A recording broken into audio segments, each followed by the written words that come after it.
My best friend Kelly once told me that good things and bad things happen in threes. I didn't believe it at first. Then 3 totally bad things happened to me and it changed my life forever. It all started on a day like any other day. I can't believe you got the skirt, Kelly screamed the moment she saw the new stuff in my room. You're so lucky, it's so gorgeous. Samantha is going to die with envy. I felt kind of embarrassed at Kelly's gushing. I mean, the skirt was pretty and kind of expensive, but it was just a skirt after all. Suddenly, my mom came into my room. Hope, honey, can you bring this over to Mr. Jenkins' apartment, please? Kelly turned her head away and rolled her eyes. I had to stop my giggles. Mr. Jenkins lived a few doors down from us and next door to Kelly's. His house smelled so bad. Now, please, Mom added. She left a basket full of freshly baked bread on my dresser. Mom is always baking. I guess she had nothing better to do all day since Dad made enough money to keep us comfortable. Callie says that we're more than just comfortable, though. I wish I could go shopping anytime like you, Callie moaned while she stretched on my bed. I wish I could have a bag like this and a skirt like this. I felt bad for Callie sometimes, so I offered to give her my new stuff. I mean, I can always buy them again. Callie took them quick enough. She walked with me to Mr. Jenkins's door. Good luck with Mr. Stinky, she whispered, as she went back to her own apartment. Mr. Jenkins opened the door quickly after hearing my knock. Although his face seemed pleased to see the bread basket, he was still gruff and grumpy. Your mom's making me eat too much, he complained. I told him not to worry. I'm sure Mom used all organic stuff and healthy things in her baking. A lot of health-conscious people are always asking her to make things for them. Where's your friend? The next-door neighbor of mine? Mr. Jenkins asked. That girl who always wrinkles her nose at me. I don't like her. I had to cover my mouth so he wouldn't see me smile. I could tell him that Kelly didn't like him either, but I still had to be polite. When I got back home, Dad was there. He looked stressed. Come to the kitchen, Hope, he said. I have something important to tell you. I sat in front of the table still smiling when my dad broke the most terrible news. He had lost his job. His company was closing and filing for bankruptcy. He wasn't even getting his last paycheck. Mom clutched her chest. My mouth gaped open. What are we going to do? My mom whispered with horror. Dad said that we'd have to live off of our savings for a while, but we had to cut down on a lot of things. That included a big chunk of my allowance. I'm very sorry, Hope, Dad said to me. I'm just glad that your school's paid up for the year. We'll worry about next year's tuition fee when we get there. But I wasn't worried about school at all. I just remembered that I had just given my newest clothes to Kelly, and now we couldn't afford to buy me anything. Samantha is going to be so smug, I thought. Samantha was our classmate, and she was always comparing my stuff to hers. When I told Kelly about what had happened to my dad, I was surprised at her reaction. They can't cut your allowance, she cried. That's so unfair. I tried to defend my dad. I mean, it wasn't his fault that his company was going under. They should be the ones to cut back, not you, Kelly said. They're the grown-ups. It's not your fault that your dad lost his job. Well, it's not my dad's fault either, I snapped back at her. Sometimes Kelly can be such a brat. We've been friends for a long time, but sometimes she acts so spoiled. Since I didn't have any extra money, I needed to find a job. Unfortunately, the only job for me was babysitting. Hey, I already take care of most of the kids in the building, Kelly said. Don't steal them from me, okay? I sighed. I wished that Kelly was willing to share some of her clients with me. I needed the money more than she did. One day, I was walking down the hallway to our door when Mr. Jenkins appeared. Do you need a job? He asked. I nodded, although I didn't know if he had any leads for me. I need somebody to clean up my apartment, he continued. Will you do it? I'll pay you. Mr. Jenkins' house smelled really bad, but I was desperate. My parents needed the money for food and household stuff. They didn't have extra to give me, so I agreed to Mr. Jenkins's plan. I was going to start the next day. My mom was thrilled. Even if we had so little money, she still made healthy sandwiches to share with Mr. Jenkins every day. If his house smelled bad from the outside, inside was 100 times worse. I had to cover my mouth to keep from gagging. It smelled like sour milk and old tuna. Sorry about the smell, he told me when he saw my face. But as you get older, you don't smell things as well anymore. That's why I need you to clean up. I've been getting complaints from the neighbors. I'm sure he was. If Kelly's mom was as outspoken as her daughter, she would have tried to get Mr. Jenkins evicted. I started with the kitchen, then the bedroom, then the bathrooms. At the end of the first day, I had almost 10 big trash bags full of junk. It was kind of disgusting, but there were interesting things too. You want this? Mr. Jenkins said while holding a small telescope. I'm too old to be bird watching anyway. The telescope was sticky with grime, but after I wiped it clean, it looked brand new. Wow, thanks, Mr. Jenkins, I said. And for the first time ever, he smiled at me and he handed me a transistor receiver with a remote control. He said that he used the gadget to listen to the different mating calls of birds. Mr. Jenkins even suggested that I go to the roof if I wanted a better look at them. I totally forgot all about that, however, when I got home. I found my parents in the kitchen again. My mom had tears running down her cheeks.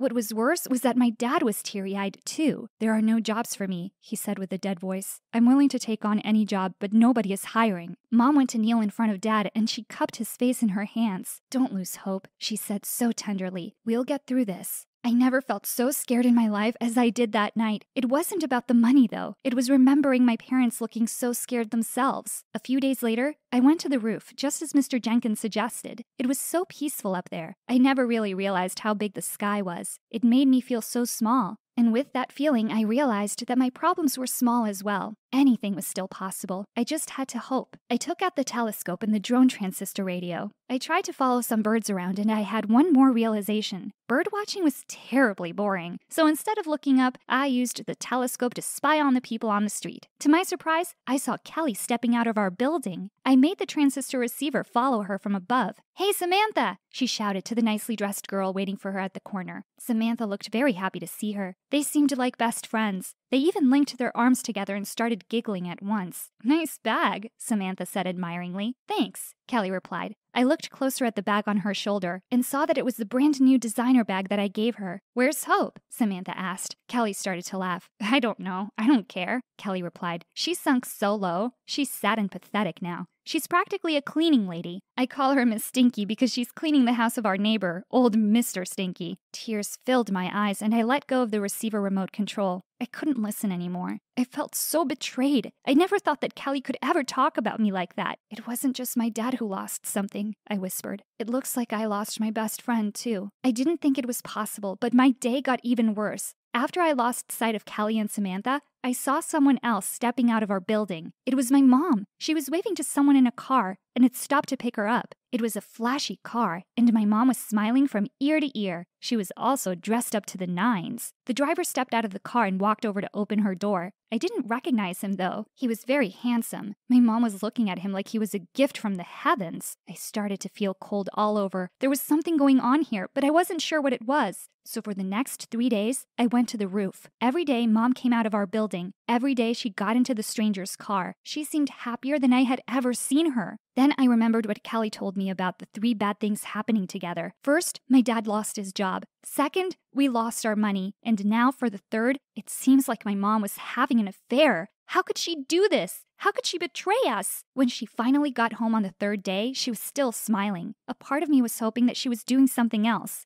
Anything else other than cheating on my father. But she never said anything. I could see that she was trying to act all normal, but I caught her smiling behind my father's back. When Dad asked her what she did that day, she just answered that she spent the day baking. I wanted to scream that I knew her secret. The only baking she did that day was a cheater's pie. I wanted to confront her, but I just couldn't. Not yet anyway. It was hard to even get up in the morning. The next day was my last day cleaning for Mr. Jenkins. It was unrecognizable now. It smelled so much better, too, after all the essential oils and diffusers I used.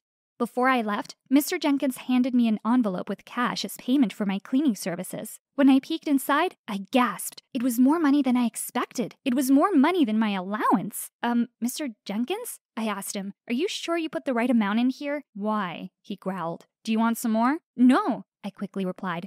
I told him that it was more than what he owed me. I tried to give some of it back, but he wouldn't take it. "Just go and spend it on whatever you kids like to buy nowadays," he added. Then he practically shoved me out the door. Wow, I didn't think that Mr. Jenkins was rich enough to give this much money to anyone. Was my luck finally turning? The 3 bad things were done and over with. The envelope full of cash in my pocket was definitely a good thing. Should I expect 2 more good things to follow now? I was scared to hope after everything that had happened. But when I got home, my mom was impatiently waiting for me. "Hurry up, Hope," she said. "I have an announcement to make." My heart sank to my stomach. My mom looked fantastic and made up. She definitely looked like she was in love and having an affair. I braced myself to hear her announcement that she was leaving us. How was I going to take care of my dad all by myself? Mom practically pushed me down into a chair beside my dad. Then she dramatically made her announcement. "I got a job!" she cried. "What?" I cried. "What?" Dad repeated. My mom started talking really fast. She was so excited. She said that she got a call from a friend who owned a restaurant. They suddenly got an investor who wanted to expand their store and add a bake shop. That investor insisted that they get my mom to head the kitchen. Since they already loved her breads, it was a done deal. I get to do what I love to do and get paid for it, my mom cried out with happiness. How much money are we talking about here? My dad said breathlessly. Well, Mom said with a shy smile, it's not as big as your salary used to be, but it's close. My dad was so relieved and so happy that he picked up my mom right there in the middle of the kitchen and spun her around. Then they started dancing. They were acting like crazy people, but I have to admit I was so happy I wanted to dance along with them. The next day, my mom baked a special batch of bread and told me to bring some to Mr. Jenkins again. I was happy to do it for her. I haven't said thank you to you, she said softly. What for? I asked. Well, you never complained when we cut your allowance, Mom said. You never complained about having to work and to clean up Mr. Jenkins's apartment. Thank you for being such a good sport about all of this. She gave me a big hug. I don't think a lot of kids would have reacted the way you did, she added. I couldn't help but remember Kelly. She thought that my parents were just being unfair to me. She was wrong. We were all doing the best we could. When I walked to Mr. Jenkins's place, I took a big sniff from the breadbasket. It smelled like victory and hope.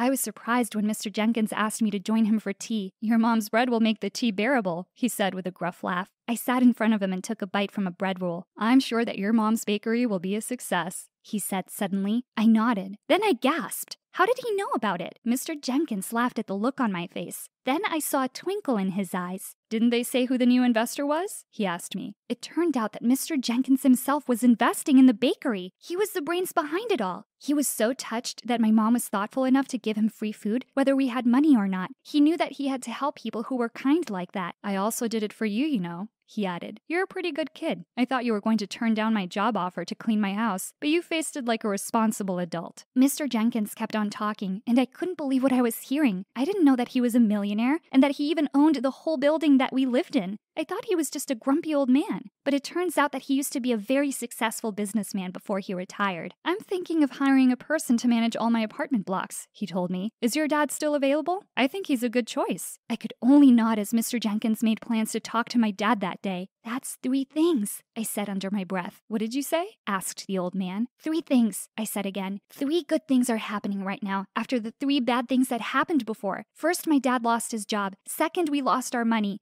Third, then I stopped talking. There wasn't a third thing. My mom wasn't having an affair. What's the third thing? Mr. Jenkins asked. There's none, I replied. I can think of one, he said. Then he told me about Kelly. The real reason why he never liked Kelly was because he overheard her talking about me. Apparently, Kelly only wanted to be my friend because she liked all the free stuff she got from me. Your friendship with that girl was the first bad thing that happened to you, he said. She was a bad friend. I don't hear her talking about you anymore. Now she just goes on and on about this new girl, Samantha. I thought hearing about Kelly and Samantha would hurt me, but oddly enough, it didn't. I guess going through everything these past few months made me realize that there were more important things in life. My mom was right, I said softly. I thought of all the new directions we were taking. Our lives were about to change, and I was excited to meet them head on, even if there are a lot of bad things that may come our way. I'm looking forward to finding a better friend someday. There's always hope for me. There's always hope for all of us.